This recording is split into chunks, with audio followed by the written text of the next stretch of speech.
Hello, class. Harry Truman is the only president that fought in World War I. Harry Truman was born May 8th, 1884, and he died December 26th, 1972, at age 88. His home state was Missouri, and by matter of religion, he was Baptist. So his wife and first lady was Bess Truman.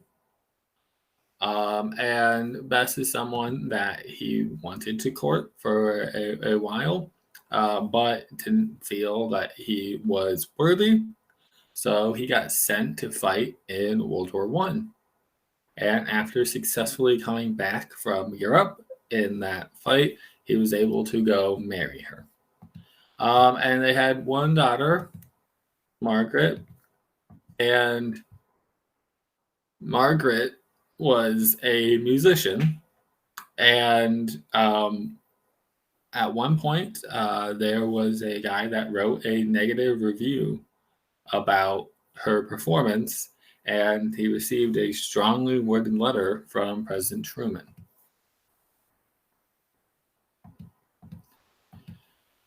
So, as a matter of political party, he was a Democrat, and this speaks to how he got into politics. So, when he comes back from World War II, he's gotten married to Bess. He first wants to be a hat salesman.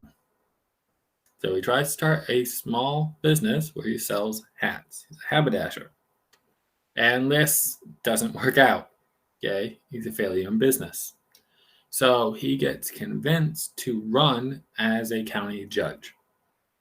Now, this position that he had as a judge has been renamed county executive since. So you think of less of him presiding over a courtroom than him running the county's government. And at the time, the best way for him to get elected was to be a Democrat who had strength in that part of Missouri. In the 1930s, he is going to be elected a senator from Missouri. So if you fast forward to 1944. Franklin Roosevelt going for his fourth term as president. We're in the middle of World War II. And his vice president is Henry Wallace, a former Secretary of Agriculture from Iowa who was a lot more progressive. And the higher-ups in the party convinced Franklin Roosevelt to drop Wallace for Truman. Okay? Truman was much more centrist. Missouri kind of has this dual role as both a Midwestern state in some respects and a Southern state in other respects. So he gets put on the ticket. And he's barely talked to Roosevelt ever. And then they are elected. They win the election. Roosevelt starts his fourth term. And then 3 months into it, he dies. And so suddenly, Harry Truman is thrust into the presidency. So, very small connection with President Roosevelt. Okay? He went from rather anonymous senator to president in a short period of time.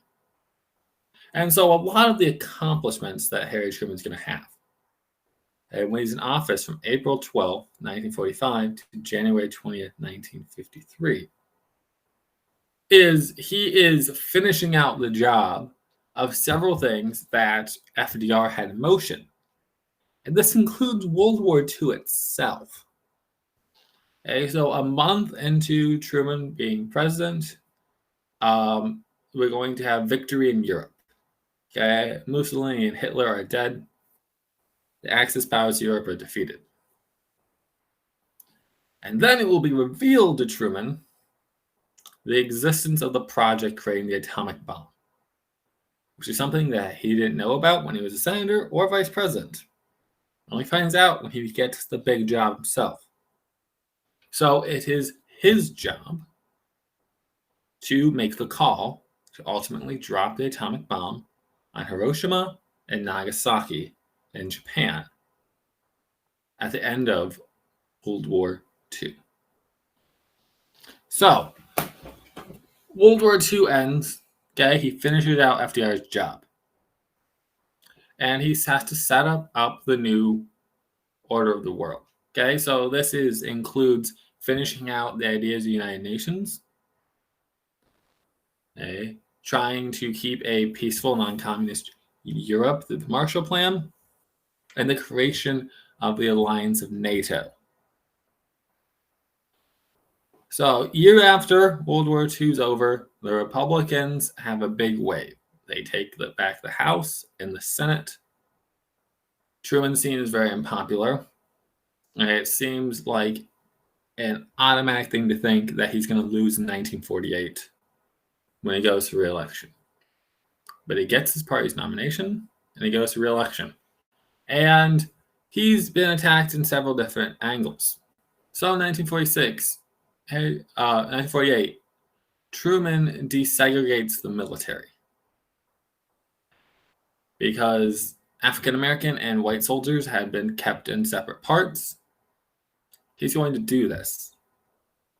And that's when there is a segregationist, Strom Thurmond, that used to be from his party, who's running a campaign in the South. He also is going to have to deal with a third-party campaign on the Progressive Party from the guy that he replaced as vice president, Henry Wallace.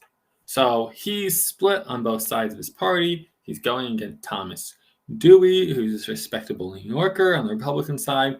Everyone assumes Truman's going to lose, and Truman wins. It's considered one of the biggest upsets in American history for politics. He's reelected, and not only reelected, the Democrats retake the House and the Senate. And now Truman finally has a vice president in Alben Barkley. And Truman's second term is going to really get taken over by, in 1949, the communists win the Chinese Civil War, and so China falls to communism. So then in the next year, when North Korea invades South Korea, Truman is going to get us involved in the Korean War. And the Korean War is still ongoing by the time that he leaves office. The 22nd Amendment gets passed while he's president, and he is grandfathered in. So, Harry Truman is the last president that could have run for a third term, but in 1952, he is very unpopular. He doesn't make any real effort towards getting the nomination, and then he will live out the rest of it in retirement. He is going to be the first person to receive a Medicare card, because at this point he is a senior citizen. So Harry Truman's a really interesting fellow because he didn't seek the presidency himself. He didn't really even seek the vice presidency himself. He got tossed into a place where suddenly he was president at one of the biggest turning points in the 20th century. And he had to take decisive action. And so there's a lot of what ifs. What if Henry Wallace had stayed as vice president? What if Roosevelt hadn't run for that fourth term? Right? So how things would be differently. The guy was Harry Truman, an unlikely president of the United States.